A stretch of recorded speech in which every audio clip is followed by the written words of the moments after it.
ধসের শঙ্কা। এর মধ্যে সতর্কতা জানিয়ে 10 উপজেলার ঝুঁকিপূর্ণ এলাকার বাসিন্দাদের নিরাপদে সরে যাওয়ার নির্দেশনা দিয়েছে প্রশাসন। এ নিয়ে আরও জানাতে রাঙামাটি থেকে যুক্ত হয়েছেন জিয়াউর রহমান জুয়েল।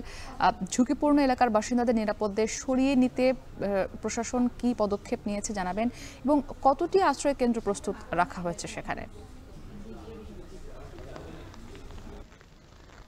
মুক্তি, আপনি জানেন যে গেল 14ই জুন মূলত সারা দেশব্যাপী বৃষ্টিপাতের 72 ঘন্টা যে বৃষ্টিপাতের সতর্ক বার্তা দিয়েছে, সেটি মূলত 16ই জুন 10টা থেকে মূলত 72 ঘন্টার যে ভারী বৃষ্টিপাতের সংখ্যা, সেটি আসলে আবহাওয়া অধিদপ্তর থেকে জানানোর পর থেকেই মূলত রাঙামাটিতে যে পাহাড় ধসের সংখ্যা, সেটি আসলে রাঙামাটি জেলা প্রশাসন থেকে 10টি যে উপজেলা রয়েছে সেখানে সব উপজেলা নির্বাহী কর্মকর্তাদের সতর্কবার্তা সেই নির্দেশনাটাই পৌঁছে দিয়েছেন জেলা প্রশাসন থেকে।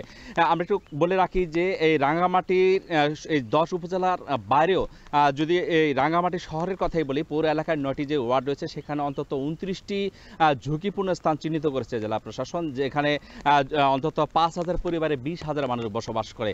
তারা যে ঝুঁকিপূর্ণ বসতির আশেপাশে মূলত এখন পর্যন্ত 20টি আশ্রয়কেন্দ্র খোলা রাখা হয়েছে, প্রস্তুত রাখা হয়েছে, যে কোনো পরিস্থিতিতেই তারা যেন দ্রুত সেই পাশের আশ্রয়কেন্দ্রগুলোতে অবস্থান নিতে পারেন, সেটি জেলা প্রশাসন থেকে বারবার বলা হয়েছে।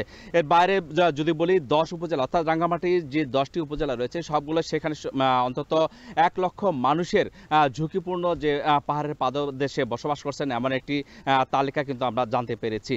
সেজন্য আসলে সারা জেলায় 267টি আশ্রয়কেন্দ্র প্রস্তুত রাখা হয়েছে। এগুলো বিভিন্ন শিক্ষা প্রতিষ্ঠান এবং সরকারি বেসরকারি বিভিন্ন প্রতিষ্ঠান রয়েছে, যেখানে যে কোনো পরিস্থিতিতে তারা যেন দ্রুত সেই আশ্রয়কেন্দ্রগুলো উঠে যেতে পারেন।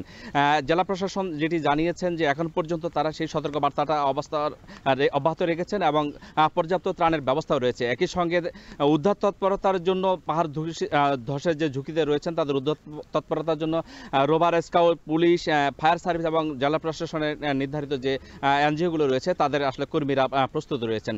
সব মিলে যদি বলি যে পাহাড় ধসের এখন পর্যন্ত সেই ধরনের কোনো শঙ্কা বাইরে কোনো ঘটনা ঘটেনি, আমরা এই জেলা প্রশাসন থেকে এই পর্যন্ত আমরা জানতে পেরেছি। মুক্তি। জিয়াউর রহমান জুয়েল যুক্ত ছিলেন রাঙামাটি থেকে।